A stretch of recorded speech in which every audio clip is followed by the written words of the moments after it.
Thank you for being here. I'm Karen Rheuban. I'm professor of pediatrics at the University of Virginia and director of the Center for Telehealth. For nearly 50 years, telehealth programs have served as an innovative tool for the delivery of care, linking patients and providers separated by geographic and or socioeconomic barriers, all the while mitigating specialty workforce shortages. Through an explosion of advanced technologies and with significant federal investments in telehealth programs, in broadband infrastructure, many, many millions of Americans and likewise patients around the world now benefit from care provided through telehealth. Telehealth programs are entirely aligned with the triple aims of CMS: better care, better health, and lower costs. With the passage and recent affirmation of the Affordable Care Act, we are now at a strategic inflection point in our efforts to further integrate telehealth into mainstream, everyday health care. We must ensure that contemporary public policy aligns with these goals. Over the next 2 days, we hope to further delineate the evidence base for telehealth, highlight special implications for rural and underserved populations, but also for all patients, regardless of location. We will discuss actions to be taken by HHS, the states, and the payers, and also hear from consumers. This is our opportunity to identify issues that warrant further study by the Institute of Medicine.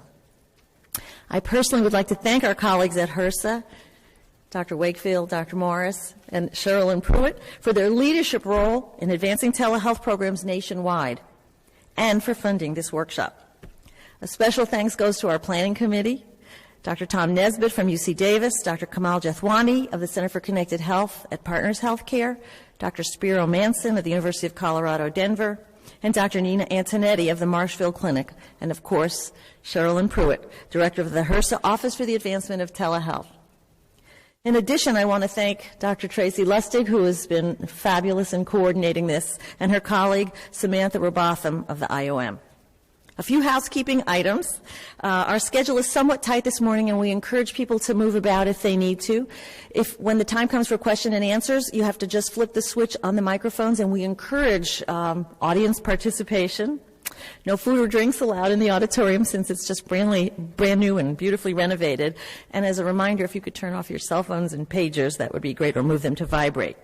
So it now gives me great pleasure to introduce Sherilyn Pruitt, who is the Director of the Office for the Advancement of Telehealth, who herself will introduce her colleague, Dr. Mary Wakefield.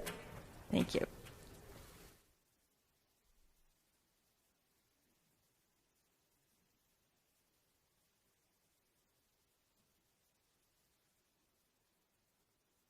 Thank you, Karen.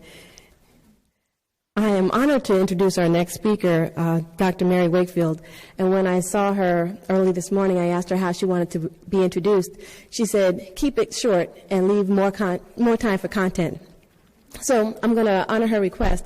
But before I do, I want to tell a little story. I joined the Office of Rural Health Policy in 2006, and I attended a meeting of the Rural Health Information Network, and that meeting was being led by Dr. Wakefield. And I saw her, and I was like, wow, who's that lady? She has so much energy, so much enthusiasm. She's so bright, and she can control the room. Wow. I was very impressed by her. So when we heard that she was going to be the HRSA administrator, we were all very, very excited. She knows telehealth, she knows rural health, and anybody who's interested in rural communities and the medically underserved populations are blessed to have her as the HRSA administrator. So with that, I'd like to introduce our HRSA Administrator and Institute of Medicine member, Dr. Mary Wakefield.